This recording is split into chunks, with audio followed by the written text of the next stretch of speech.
Welcome to the Word for 2021. Today we're in Exodus chapter 29.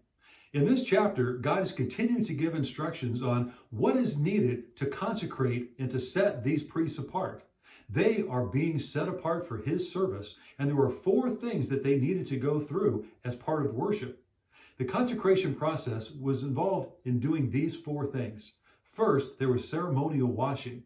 The priests, they needed to be clean completely. The second was being anointed.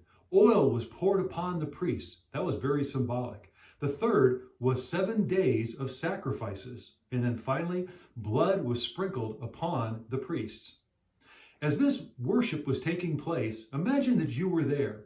Can you imagine if you were watching this taking place and you would see the priest there with an animal before you, and then his throat was slit and the blood went everywhere? For many, it would be repulsive, but it was very symbolic again, because the people needed to understand the destructive nature of sin, and that sin means death. So, we also understand that without the shedding of blood, there is no forgiveness. So everything that was done in these worship services, it was so the people would understand that sin has to be dealt with. And the only way that sin can be dealt with is with the shedding of blood.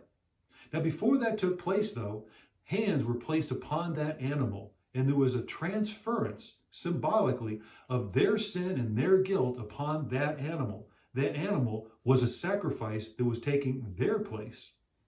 In verse 20, we also find something interesting that takes place. Blood was to be taken from one of the animals and placed on the right earlobe of the priest, on the right thumb of the priest, and on the right big toe of the priest.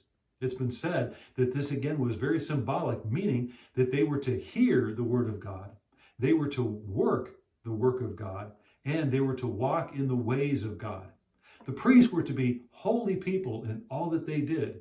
Now, let's fast forward all the way to the New Testament and to us. In 1 Peter chapter 2, verse 9, this is what we read. This is talking about you and me.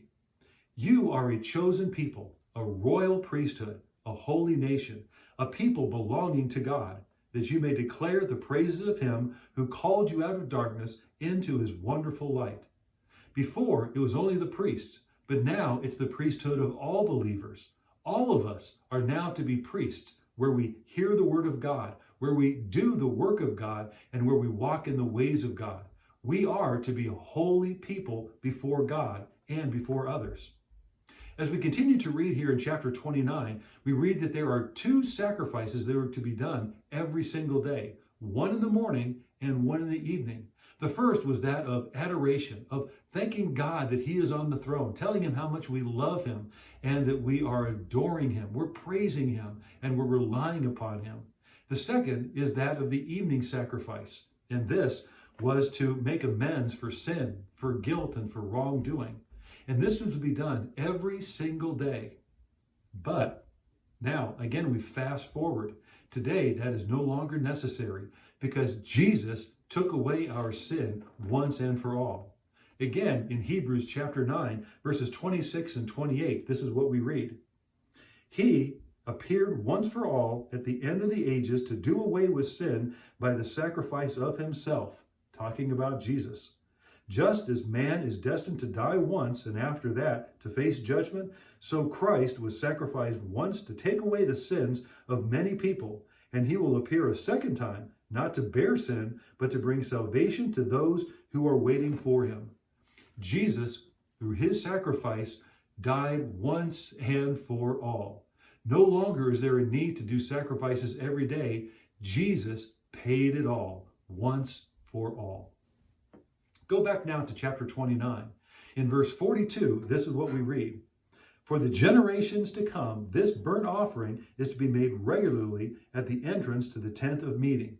That was so that the people could have access to God. Sin had to be dealt with. You couldn't just come into God's presence without a sacrifice, because in order to come into God's presence, our sin, again, needed to be dealt with first. Why all of these sacrifices? The answer is in verse 46. I might dwell among them, God says. I am the Lord their God. God wanted to have a relationship with His people, but Sin had to be dealt with, and so that was the reason for all of the sacrifices. God did everything necessary to have a relationship with his people, and God did everything necessary to have a relationship with me and a relationship with you. He gave his son, Jesus, for us. Thank you for joining the Word for 2021.